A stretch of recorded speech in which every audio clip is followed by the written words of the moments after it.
Welcome to the Martin Bailey Photography Podcast. It's February 16, 2019, and this is episode 650.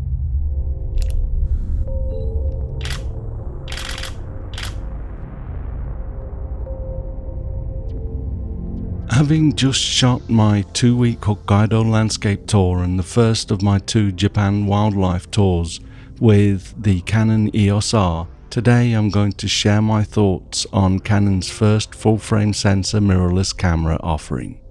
Let's get this out there right away, as I know many of you are eager to hear my overall verdict. With a total of 4 weeks of shooting with the EOS R from dawn till dusk each day, I'm happy to tell you that I've fallen absolutely head over heels in love with the Canon EOS R camera and the RF 24-105mm lens. There are lots of reviews out there panning the EOS R, and because of that, this was probably the most cautious gear purchase I've made for a while. But I can honestly say that my concerns were pretty much completely unnecessary. I'm not saying that this is the best mirrorless camera on the market right now, but if you're a Canon user looking for a way to gradually move over to mirrorless, Canon has now put the first stepping stone in place, and it gives us a very firm footing, as I'll explain. That said, it has one major issue and a number of other areas that need work, but as Canon's first full-frame mirrorless camera, it has way surpassed my expectations, to the point that I avoided using my Canon EOS 5DSR bodies as much as possible during the last 2 tours. It's not that the 5DS is all of a sudden a bad camera, but the EOS R is more fun to use and the image quality is spectacular, to the point that I really didn't mind working harder to overcome the problems that I did have, and I'll share details of these shortly. You can see the full specs on Canon's website, and I'll make some of these things links in the blog post for this week's episode, which is at mbp.ac/650. But to touch on the key specs, the EOS R has a 30.3 megapixel full-frame CMOS sensor with a Digic 8 image processor. It supports 4K video, the first camera that I've owned that does after my iPhone, and it has dual pixel CMOS autofocus with an amazing 5,655 autofocus points. The EOS R sports a 3.69 million dot electronic viewfinder and a 3.15-inch 2.1 million dot swivel touchscreen LCD, which is also a first for me. The ISO can be expanded up to 102,400, and in burst mode it shoots a very respectable 8 frames per second. Before I go on to explain more about the few problems I did have and provide my wish list for this and future Canon mirrorless cameras, let's jump in and take a look at some real-world examples. And as you've probably come to expect, I'm going to blow a few myths out of the water as well. It won't come as a surprise that a mirrorless camera works fine for landscape work, but I'll share a few images from my Hokkaido winter landscape photography adventure tour to make a few points. The first one is a comparison that I did between the EOS R and the 5DSR. With my tripod in the same place, I switched out the camera to make 2 identical photographs of this scene, which I shot with the EOS R and the RF 24-105mm lens. Although when comparing a 30 megapixel image with a 50 megapixel image, the 50 megapixel shot obviously has more resolution, but I found the quality of the EOS R images to be very pleasing, with sharper edges and slightly more definition. Here's a screenshot of both shots displayed at 100% in Capture One Pro, and you can hopefully see the qualities that I mention in the bottom of the 2 images from the EOS R. If you can't see the detail on the web page, click the image and open up the larger version, or consider subscribing to our MVP Pro membership and get access to the ebook and high-resolution images for this post. Another image that I wanted to share from the landscape trip is to segue to the first and the main issue that I have with the EOS R. Here is an image that I shot in the snow with the 24 to 105mm RF lens. And here is a photo of my EOS R with a decent amount of snow on it as I shot the previous image. The snow melted occasionally on the top around the LCD and buttons, and I wiped it off from time to time because I don't trust the weather sealing on any Canon cameras that are not 1 series. It's actually quite annoying that Canon uses marketing terminology that would have you think that the EOS R is weather sealed. Here is a quote from the Canon USA website. Under the heading, Dust and Water Resistant Sealing. The EOS R camera is designed for use in a variety of weather conditions. Sealing materials are used in critical areas like the buttons, terminal covers, and battery compartment, and card slot cover. Precise design and construction help minimize accidental penetration of dust and moisture in the rest of the camera body. Combined with an RF lens or any other weather-sealed EF/EFS lens, the EOS R proves to be a reliable partner in virtually any climate. There is also an image that shows the EOS R's weather sealing, and I'll link to that in the blog post at mbp.ac/650. And you'd think from this text and looking at the graphic that the EOS R is weather sealed, but I can assure you it is not. Why? Because when you use the EOS R with a long lens that makes the camera sit at an angle, with the viewfinder pointing upwards, even a relatively small amount of snow falling on the eyepiece will make it do what you can see in this photograph. I shot this image a few weeks after my landscape tour when I was on the first of my Japan winter wildlife tours for this season, and I was shooting with the 100 to 400mm lens and got a little, definitely not a lot of snow on the back of the camera and the viewfinder, and within minutes the inside of the viewfinder fogged up like this.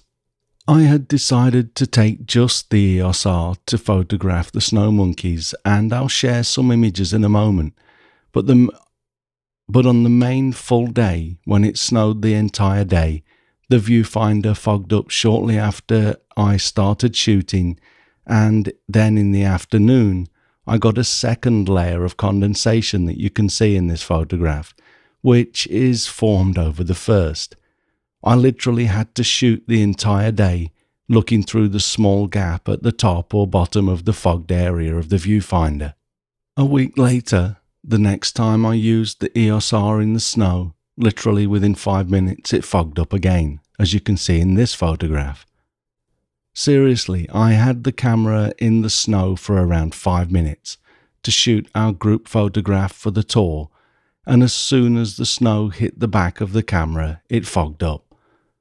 The temperature on both occasions was probably around -5 degrees Celsius or 23 degrees Fahrenheit, and granted, Canon only say that their cameras will work between 0 and 40 degrees Celsius or 32 and 104 degrees Fahrenheit. But if we really couldn't use these cameras when it goes below freezing, I for one would stop buying Canon cameras, and I know that I'm not alone in this. And what does that say for the last sentence of the quote I just included from Canon's marketing blurb? The EOS R proves to be a reliable partner in virtually any climate. Is below freezing really not included in such a bold statement?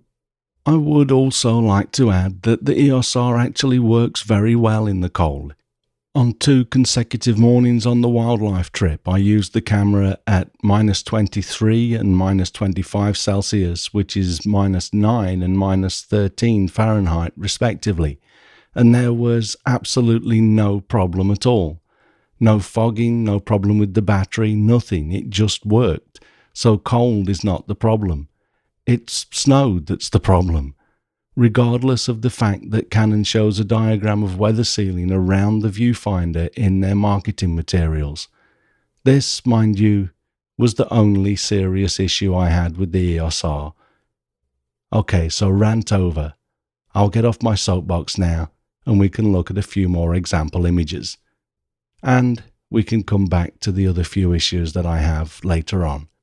So landscapes are fine, and I doubt that anyone ever thought they would not be. But how about wildlife? When I first got the EOS R, one of the first things I did was to have my wife walk around erratically so that I could see how well the autofocus kept up with her. I was pleasantly surprised that it did seem to do a pretty good job. It has, of course, been the main problem with mirrorless cameras, that the autofocus isn't quite as snappy as our DSLR cameras, and that was my main reason for holding off buying one, until now. Well, I'm happy to say that the autofocus itself is great, but it takes a lot of getting used to tracking a moving subject in a viewfinder that essentially becomes stroboscopic as soon as you start shooting in burst mode. I really like to stand in a certain place at the Snow Monkey Park in Nagano, Japan, and wait for the monkeys to come running down the mountain, as we can see in this photograph. When I first started shooting this kind of image though, it was really hard to keep the monkey in the frame while tracking them with the AI servo, because even with the camera's display performance set to smooth, which is supposed to make quick-moving subjects display smoothly, quoting a note in the menu. Of course, when just moving the camera with the subject in the viewfinder, they are relatively smooth, but as soon as you start shooting in burst mode, you have to track the subject by watching a series of still photographs, almost like watching them move around under a stroboscopic light. Note too that I have turned off the preview so that I'm not presented with the photo I just shot, so I'm really just seeing the camera's best effort to track and display a moving subject while shooting and recording images in burst mode. I did find it necessary to tweak my autofocus tracking settings for the first time in many years to get the most out of the EOS R for wildlife photography, including birds in flight. Here are the settings that I settled on. I reduced the tracking sensitivity to -2 to help keep the camera locked on to a moving subject. I increased the acceleration-deceleration tracking to +1 to stay with an erratically moving subject, and I generally tend to leave the AF point auto switching at 0 because increasing this can make the autofocus jump to the background or to things that cross in front of your intended subject a little too easily. The cool thing is though, although it was difficult to track a moving subject with the EOS R at first, as I tweaked my settings, I did also find that you get used to not being able to see the subject's every move, and after my first hour or so of struggling, before too long I was nailing shot after shot, where I had to focus relatively quickly on a moving subject, and then rely on the camera to accurately track it. Occasionally the camera simply will not focus, and it stays out of focus until you stop focusing and try again, quite often taking so long to gain focus again that you miss the shot completely. I'd say that after 2 weeks of shooting wildlife like this every day, it happens maybe once every 20 or 30 bursts. If you have just one chance to photograph something, honestly, the EOS R is not for you. But if you will have multiple chances and don't mind losing a few opportunities, it's totally workable. To mount EF lenses to the RF mount, Canon has released a number of adapters, and I bought the control ring mount adapter, which, as the name suggests, has a built-in control ring, and it comes with a nice little case to protect it when you aren't using it. You can program the control ring to do a variety of things, and I have set mine to enable me to change the ISO by rotating the control ring, and that applies not only to the control ring on the mount adapter, but also to the one that's built into all RF lenses. I shot most of the wildlife during my 2-week tour using the 100 to 400mm lens attached to the EOS R with the mount adapter. I also used it with the 200 to 400mm lens, the one with the built-in 1.4 times extender, and during the landscape workshop with the 11 to 24mm lens, and it works great with all of them. I went on to Hokkaido and had no problems photographing birds in flight with the EOS R, but right until we actually started photographing the sea eagles at Laosu, I honestly thought that the EOS R would not be able to cope with how I photograph the eagles. Basically, so that I can wait until I can see the actual eagle that's going to try and snatch the fish out of the water, I don't track with the birds before the catch. I literally wait until one eagle is almost on the fish and then frame it up and snap the focus in at the last minute before releasing the shutter. I had thought that the EF 100 to 400 Mark II with the control ring mount adapter was going to be too slow to focus, despite me now having had a week of practicing shooting wildlife with the EOS R. Well, I am happy to say that I was completely wrong. The camera and lens performed admirably, and I was able to bag hundreds of eagle shots that were perfectly in focus and sharp as tacks. Here is a shot of a Stella's sea eagle as he reaches out with his talons shortly before pulling the fish out of the sea. This is literally moments after I framed up the bird and focused on it. This photo is not cropped and has a little bit of clarity applied in Capture One Pro, but that's all. I've done nothing else to it. Although the EOS R is supposed to have a frame rate of 8 frames per second, I set it up to give preference to achieving focus rather than just firing away regardless, and this slows the camera down slightly, but in general, for these bursts I get 2 to 3 images. The frame after the previous image is this one, as the eagle pulls the fish from the sea. Again, this is not cropped and has just had a little bit of clarity applied. My settings were 1600th of a second at f9 with the ISO set to 1600, and I had my 100 to 400mm lens zoomed all the way in to 400mm.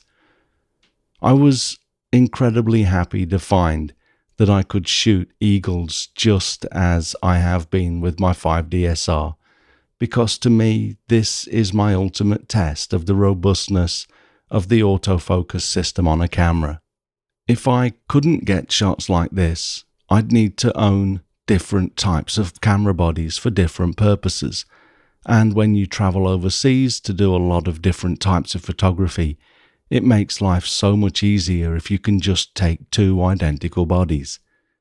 More importantly, if I can shoot images like this, I know that I would be happy now to move completely to mirrorless with Canon as they release future bodies. Here is a 100% crop of the last photo to show you just how sharp the image is. And again, this is with the 100 to 400mm EF lens Mark II attached to the EOS R with the RF mount adapter. Actually, the version embedded in the blog post is slightly smaller than 100%, so to see it pixel for pixel, click on the image to open it up in the Lightbox viewer. So, to summarize my experience with the EOS R for fast-paced wildlife shooting, it works, but I'm going to go out on a limb here and say that this is not going to apply to everybody. I know this will sound conceited, but I'm an experienced photographer and I've been shooting this sort of wildlife work with the 50 megapixel Canon EOS 5DSR for the last 3 years. Many people say that you can't shoot wildlife with the 5DSR, and it's given me great pleasure to prove those people wrong. But at the same time, I do appreciate that a lot of it is down to my skill and experience. I would say that if you want to shoot wildlife with the EOS R, don't make it your first camera.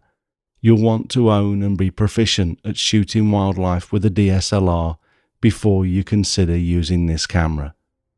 I'd say the same would go for sports photography. It works, but it isn't easy. Okay, so we'll wrap it up now for this review and continue in the next episode in a few days' time. Before we close, I'd like to mention that I was not enabled by Canon or any other third party in the making of this review. I paid full price for all of the Canon gear mentioned, and my comments are not influenced by any external forces. As part of my business, I rely on affiliate payments when visitors click on links in posts, and this helps us with the upkeep of the website and to pay for my time while costing you nothing. If you found what I've provided here useful, I'd really appreciate it if you could use the links provided, assuming of course that you will be buying from our friends at B&H Photo. Part 2 will be released tomorrow, so please check for a link to the second part below if you are visiting after February 17, 2019. Thanks very much for listening today.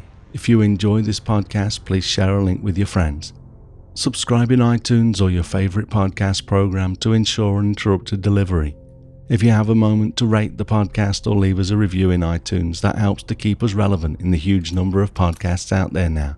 You can find me on Instagram, Facebook and Twitter, etc. and links to everything that I'm up to are at martinbaileyphotography.com, so do drop by and take a look.